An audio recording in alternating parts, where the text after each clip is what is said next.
I'm Rachel with I'm Rachel with Well Equestrians, and I'm here today to talk about something different. And that sounded very formal, like we're at church. But I had an idea, and I wanted to explore it and kind of document researching it, but not be alone. I mean, I'm not alone. I'm with my dogs, but like not alone. And I wanted to have something that I could talk about while I'm not at the barn because it's cold outside and it's snowing and it's raining and it's gross and I don't want to be at the barn. So I saw a TikTok where someone said that they are hosting essentially a D&D trail ride where you don't have to have your own horse, you don't have to have any riding experience, and you can show up and it's like a whole thing. And I was like, oh my God, that sounds so cool. But it's in Illinois and I live nowhere near Illinois. Um, so I was thinking, wouldn't it be cool if I could do something like that myself for my friends and I to go for a ride? So first, that's like strategy number one is, can I figure out how to put that together? And then strategy number two that I need to figure out is it possible to host something like that on a larger scale where people could ship their horses in, kind of like what they're doing, but where you bring your own horses and you can do this like long adventure. Um, so that is my dream idea. I think it'd be really cool.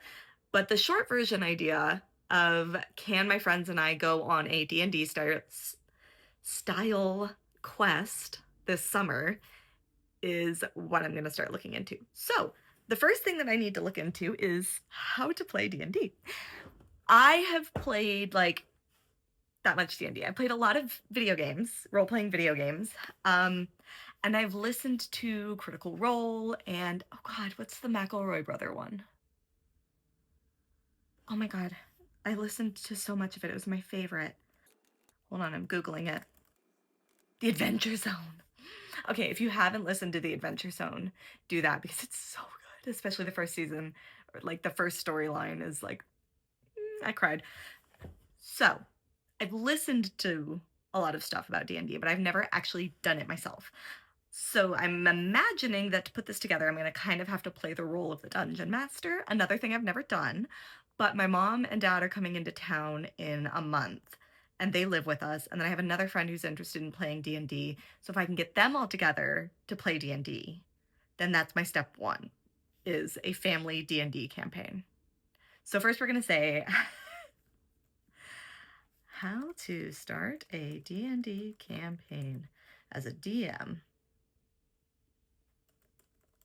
for beginners. Okay, here's a good video. Let's see. Well, it looks like a good video. She has blue hair. Hey, heard you can't find a dungeon master for your D&D game. Have you ever considered that maybe that's because you're the dungeon master? Oh my God, I know she's it so might sound cute. scary to Okay. take on the role of DM. They're the guide, the master of the rules, the leader of a D&D group. The game can't happen without a dungeon master. But I believe in you, and you can trust me, because D&D is both my hobby and my job. Not only do I own the Dungeon Master's Guide, I've read all the words in it too. Please, hold your applause. In this video, I'm going to show you what being a Dungeon Master actually means and how you can get Okay, so I listened to like 7 minutes of it so far, and I think I kind of get the gist. So we're going to start with figuring out, I think the very first thing I want to figure out is what kind of world this is going to take place in, because it's not necessarily going to be a traditional Dungeons and Dragons campaign or anything like that. It's more inspired by that. It's a quest, it's a LARP, it's a, that kind of thing. So I don't know if we want to do high fantasy. I feel like we're leaning high fantasy. But we could also go, I don't know, historic? Is that something that people LARP that, right? I don't think we're going to go historic. I think it's going to be high fantasy because there needs to be like archery, in like a chill way, and fantastical elements and things that need to be solved. Oh, and then you could maybe camp afterwards and we could make food on the campfire and like it'd be like a Renaissance festival, but like part of it's on horseback. I just said like so many times. My grandpa would be so mad at me. So first we're going to figure out the world, then we're going to figure out the adventure. So if I'm going to start with my parents and my family campaign, I think we will do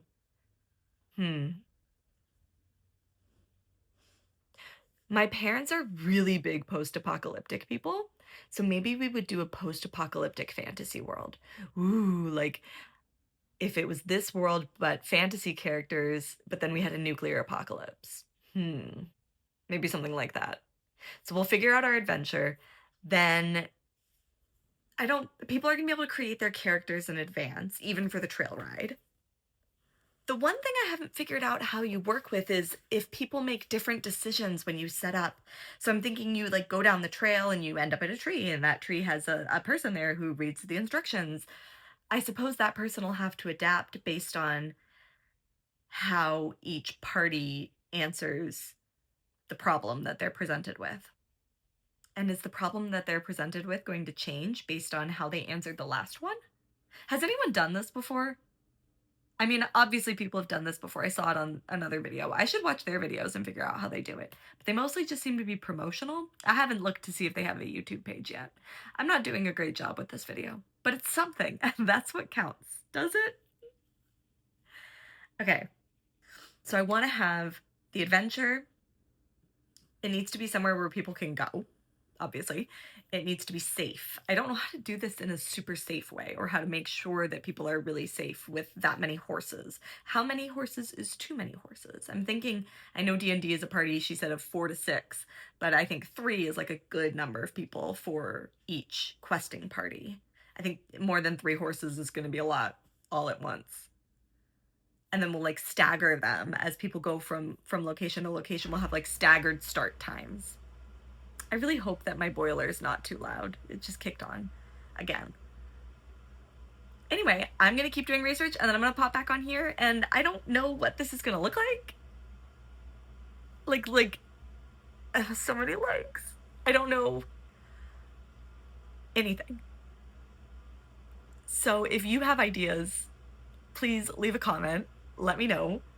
If you've done this before, or if you know of any good tutorials or people who have done descriptions. I want to like learn from other people, but I don't necessarily want to copy their plan, right? I want to come up with our own story and our own experience. And it's something that we want to do as like a fundraiser for maybe a local nonprofit, or kind of put it into a pool to split to nonprofits. We host monthly, I probably should have started with this. At Well Equestrians, we host monthly community get togethers. So people from the community will come, and we'll have a speaker, and we'll all talk about horses and learn something new. So this is kind of an extension to that. And our get togethers right now are donation based, and all of the money goes towards paying for the events. And then anything we get above that is just a donation, and we donate to a local nonprofit. So this would be sort of like a prom version of that. And we're very ambitiously thinking of fall 2026. I don't even know if I want to say that out loud, but I've done it, and I don't feel like editing. So fall 2026 with the ability to change my mind. So if you're local to Bucks County, Pennsylvania, and you want to be involved in this, either in the planning or the putting together or the talking to me, or just come to it, then let me know that also. So, okay, goodbye.